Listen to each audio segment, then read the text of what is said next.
Hey y'all, welcome back to another episode of the Recharge Zone podcast. I'm your host, Ann-Margaret Gonzalez, and in today's episode, we're going to be talking about ASR, not to be confused with ASMR, also known as Autonomous Sensory Meridian Response. ASR stands for Aquifer Storage and Recovery.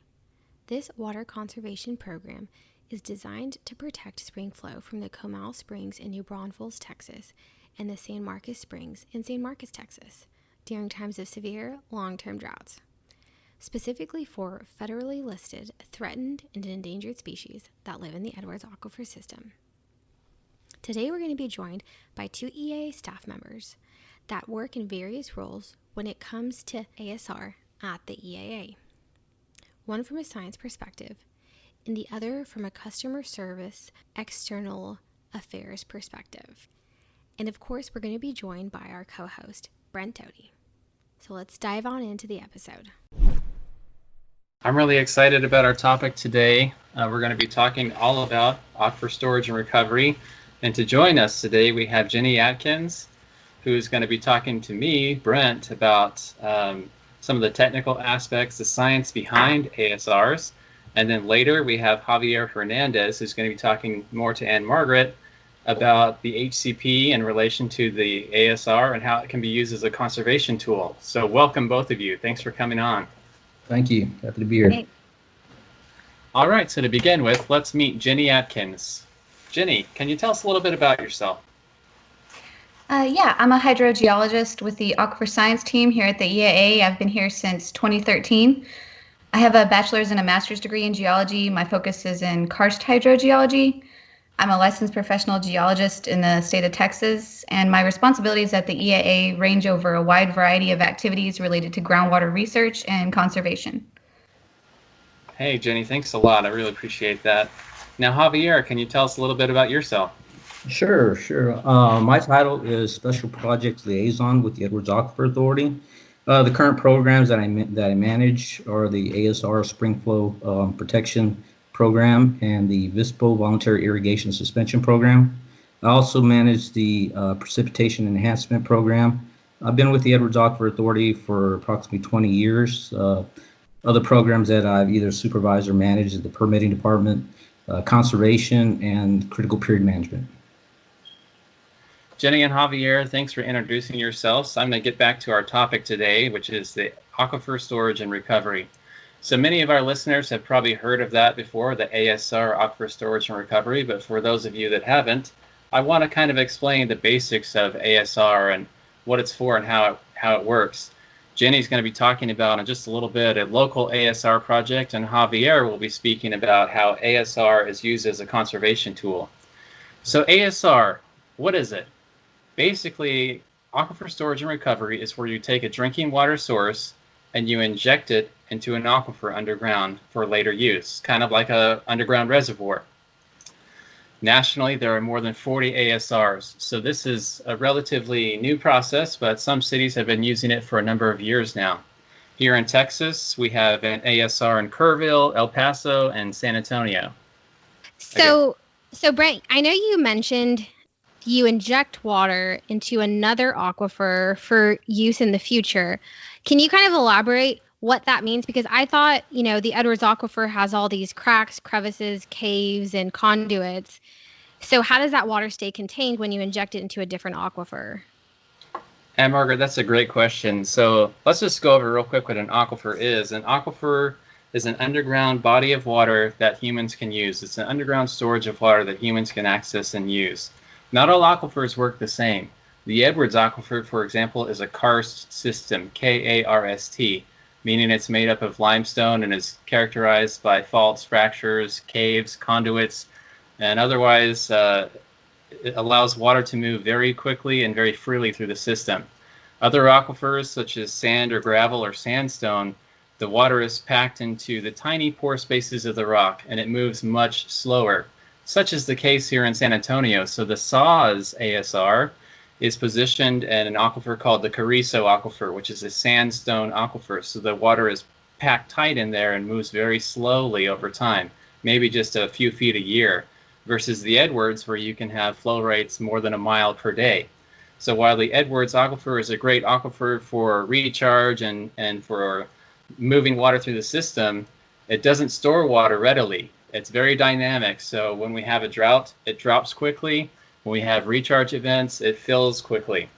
So the advantage of an ASR in our scenario is when our aquifer is filling quickly, we can take that water and pump the excess water and put it into the Carrizo ASR, the SAS ASR. And it stays there. It forms its own freshwater bubble, if you will.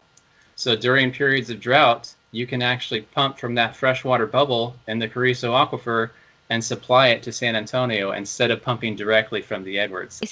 So it seems like a new age, innovative type of way to store water. I think it's definitely it's not a new idea, but it's a relatively new idea, and I think it's been proven to be effective for conservation. It's an effective method to store water, and I think you'll see more and more of these in the future because of that. And because it's so effective, you're seeing even small towns starting to use these now. I mentioned Kerrville already has an ASR, and the city of New Braunfels within our region is now trying to develop an ASR. And that's why we brought Jenny on. Jenny has been working over the last year plus on monitoring the ASR project that New Braunfels has put on. So let's talk to Jenny right now. Jenny, can you give us an overview of the New Braunfels ASR and what stage they're at in the process and what they hope to do with it? So yeah, as part of their long-term strategic planning for growth and development, New Braunfels Utilities, or NBU, identified ASR as a potential water management strategy. They engaged several consultants to evaluate the practical applications for an ASR within their service area, the New Braunfels area. And they eventually developed a plan to move forward with a field-based assessment of an ASR facility. And they worked with the EAA to secure partial funding of that assessment from the Texas Board Development Board. So that was something we worked pretty closely on. And then in 2017, the EAA and NBU entered into an interlocal agreement, or an ILA, which basically authorized NBU to recharge, store, and recover aquifer source water or fresh water for municipal use or everyday use for their customers. And Jenny, what exactly is it that you're investigating? I know, are you investigating, how much water can be put in the ASR? And will that ASR freshwater bubble migrate or push brackish or saline water towards the springs? What exactly is it that you're looking at? So it's up to NBU and their consultants to kind of establish what they think the bubble is going to be, basically. So they've established kind of what that criteria is going to be or what they think it's going to be. But like you were talking about earlier, there's a difference between sandstone aquifers and karst aquifer systems. So the behavior of the Edwards aquifer is not exactly known. So there's a lot of unknowns with a system like this and a potential project. So is this the first ASR in the Edwards aquifer system? Yes, it is. Okay, so it's kind of like a kind of trial and error, kind of where you have to learn as you go? Yeah, pretty much. We have a lot of educated guesses, you might say. We've done a lot of research, and that was part of phase 1. So the phased approaches that I talked about, there were 3 phases: the preliminary work phase, the demonstration well phase, and then the ASR project expansion phase. The preliminary work phase, to me, was one of the most important phases because that's where we gathered a lot of data and information about the brackish and saline zone in the Edwards aquifer, which is where they're going to be planning to inject water into and where that bubble is going to be at. So we needed a lot of information and a lot of data about that. So we did a lot of things, including wireline coring, taking cores of the aquifer and looking at the rocks in really great detail and figuring out properties like how much water it can hold, porosity, permeability, all of those types of things. They constructed an initial test well. We collected a lot of analysis and for new and historical water level and water quality data. So phase 1 was really important. I think it's important. I think it's important to reiterate, and Jenny already went over this, but we're not taking Edwards water and injecting it into the freshwater Edwards. There's a portion of the Edwards aquifer when it gets deeper and down more towards the coast, it becomes what we call brackish. So it's not exactly salt water; it's just highly mineralized water. It's not suitable for drinking. but it's not contaminated either. It's just a section of the aquifer, and most aquifers have this, where it becomes brackish. So we're going to be injecting fresh Edwards water or drinking water into this brackish supply, forming its own aquifer storage and recovery bubble. So what's the difference between brackish and saline? I know y'all said those two terms.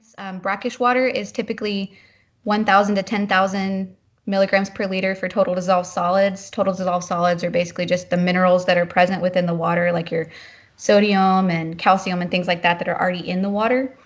So the total dissolved solids for brackish, like I said, are usually 1,000 to 10,000 milligrams per liter. And then saline is anything that's 10,000 milligrams per liter and above. So saline is a little bit more total dissolved solids within that water, a little bit more highly mineralized.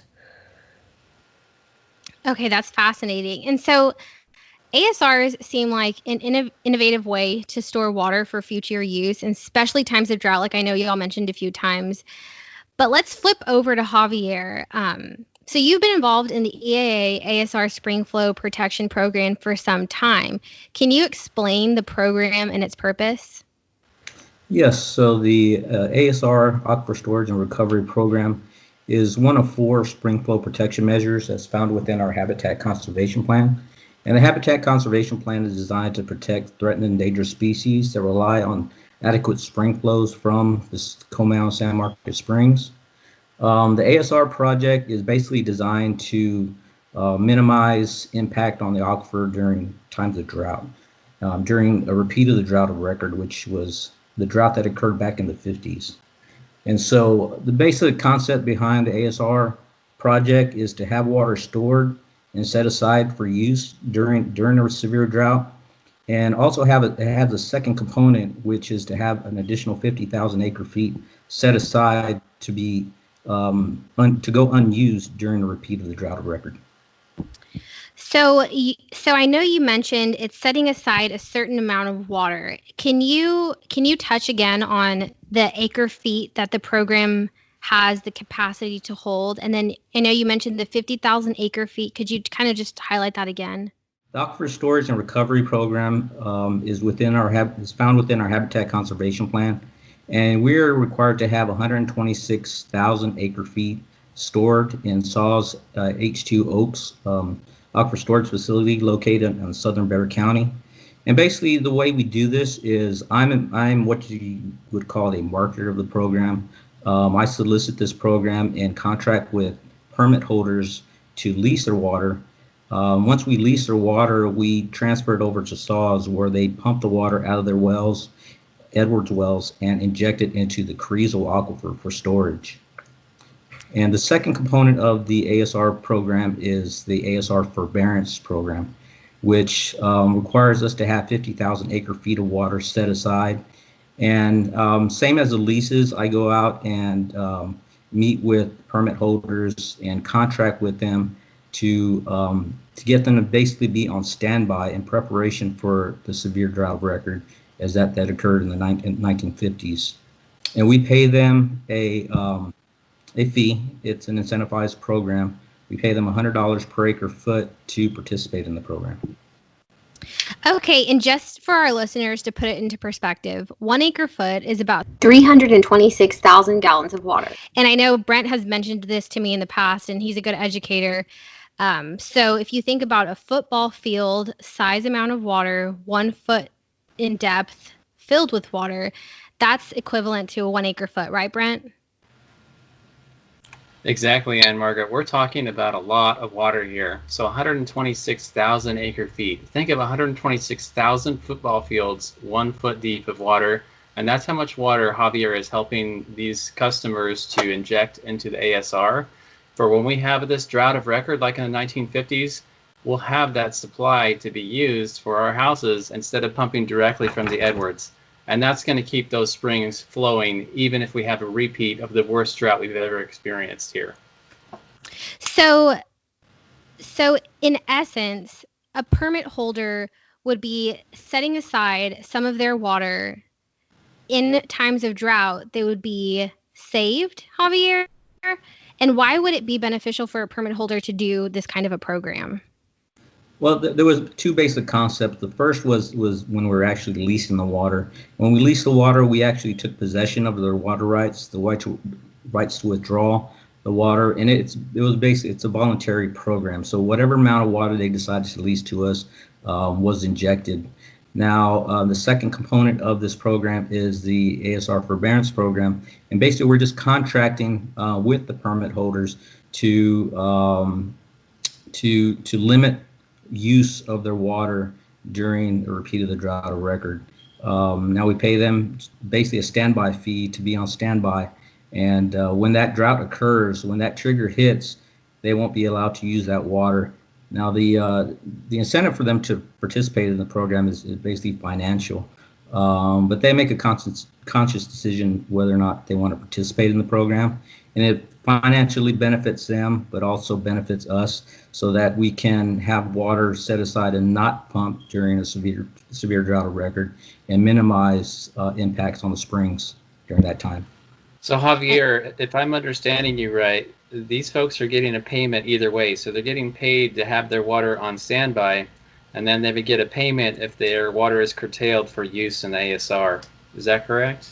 That's correct. Just for being in the program, you're paid $100 per acre foot each year just for being in the program. But they also get paid the same when that drought of record occurs.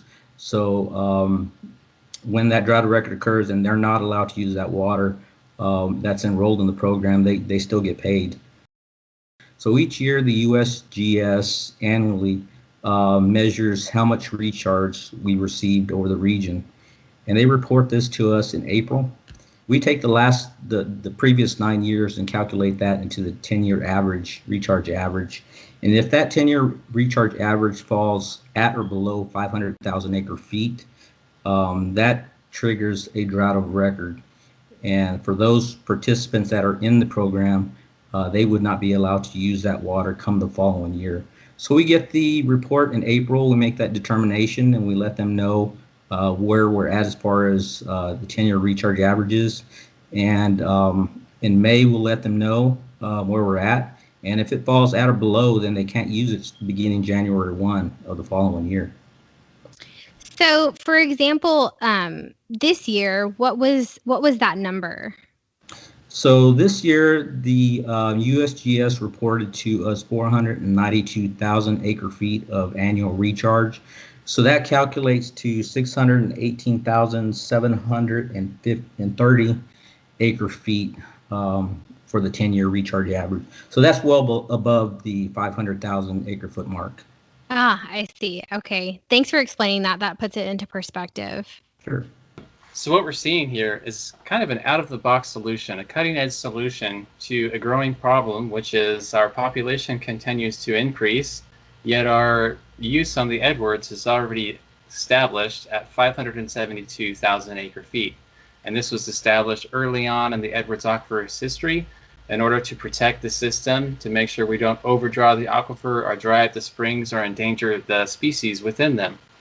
So Aquifer Storage and Recovery presents us with an opportunity not only to conserve water, but to provide additional supplies for all of us and for the spring system itself and the endangered species within it.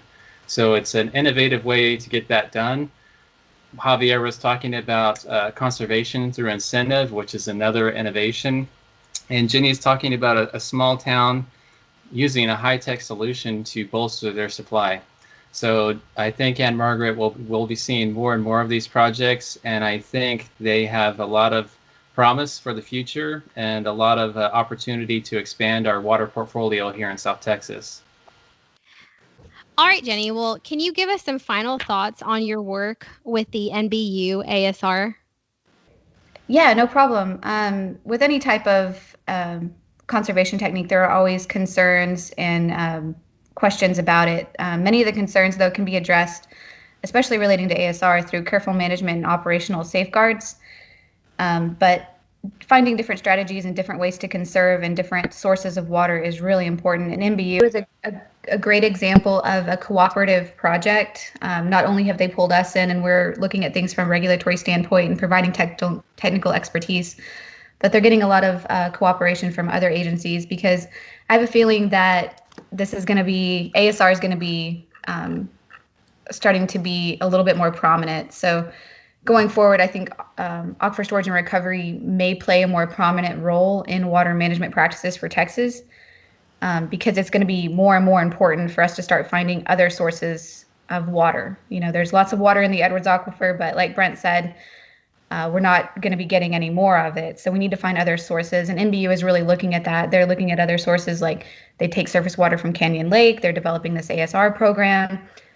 They've got some other stuff in the works that they're trying to do to incorporate more and more water use for their clients. So, and Javier, can you give us some final thoughts on ASR as a means of conservation? Yes, the ASR project is a unique strategy to minimize the impacts of withdrawals on the aquifer. The program also ensures that we have adequate quantity of water during a repeat of the drought of record, and ensures that our aquifer is in good health during the drought, not only for the endangered species, but also for the region who rely on the aquifer. But this program wouldn't be successful without the participation of our permit holders. These permit holders who voluntarily enrolled in this program are the ones who make it successful. So we need the water to be enrolled in this program. And so we just want to thank them for all the participation. All right, y'all. Well, thank you for joining us on this episode of the Recharge Zone podcast. Do you have questions, ideas for topics, or things you would like to share with us? Well, reach out to us by emailing us at rechargezone@edwardsaquifer.org.